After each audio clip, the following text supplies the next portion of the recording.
El graznido de los cuervos, el ruido de las excavadoras y la llamada a la oración de la Jamilja es la banda sonora diaria de los vecinos de Kirazli Tepe.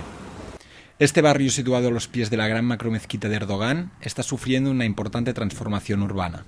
El fenómeno del barraquismo está presente en la mayoría de ciudades que conocemos. De hecho, las barracas han formado parte del paisaje urbano de muchas ciudades durante mucho tiempo. Pero lo curioso de Estambul es que los procesos de reurbanización se están llevando a cabo en un periodo de tiempo prácticamente récord. Es decir, fenómenos que en Barcelona han llevado unos 40 o 50 años, aquí en Estambul se están generando en cuestión de 10, 15 o 20 años. Y un ejemplo clarísimo es este barrio. La gentrificación de este barrio empieza con la construcción de la Jamilja. Y con su finalización se empieza el proyecto de urbanización del barrio, principalmente porque desde el gobierno se conceptualiza como un todo.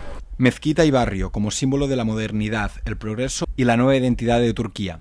Este proyecto tenía que servir para convertir un barrio humilde de apartocondus y barracas en viviendas dignas y seguras contra los terremotos, pero contó desde sus inicios con una fuerte oposición de la comunidad local, asustada por la pérdida de su forma de vida y el sentimiento de una expulsión encubierta para gentrificar un área de Estambul con vistas privilegiadas que hasta entonces estaba desconectada del centro urbano.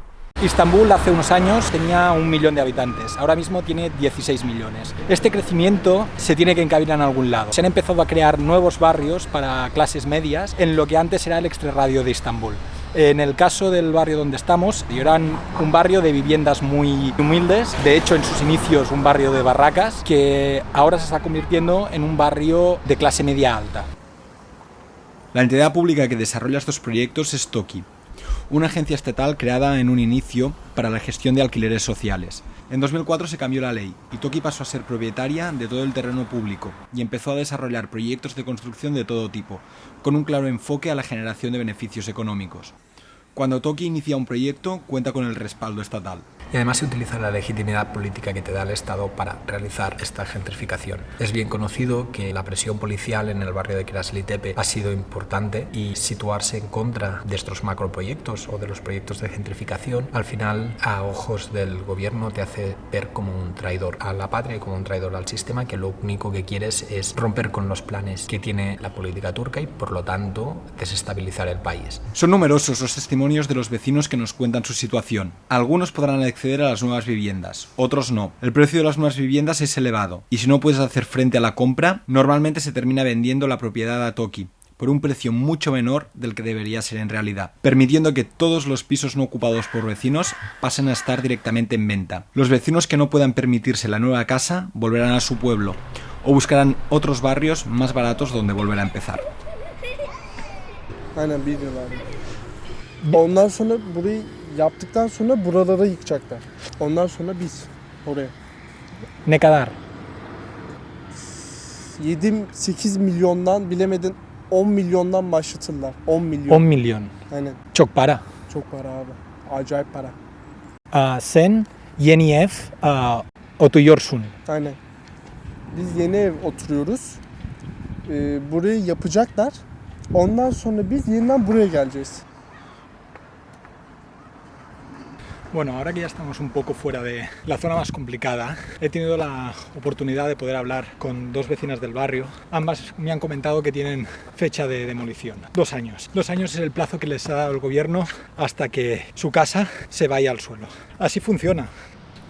En 2 años, nuevas parcelas vacías se sumarán al paisaje urbano de Kirazli Tepe y se podrá ampliar este timelapse, que empieza en 2016, de la evolución del barrio. En este timelapse se puede apreciar la Jamilja y como a sus pies se ha eliminado una forma de vida que escapaba de los grandes bloques y el cemento. Una forma de entender el barrio que se perderá para siempre, convirtiendo a Estambul en una ciudad cada vez más cosmopolita, con más gente, pero menos viva. No puedo cerrar este vídeo sin hablar de la Jamilja, la principal culpable de la situación de este barrio.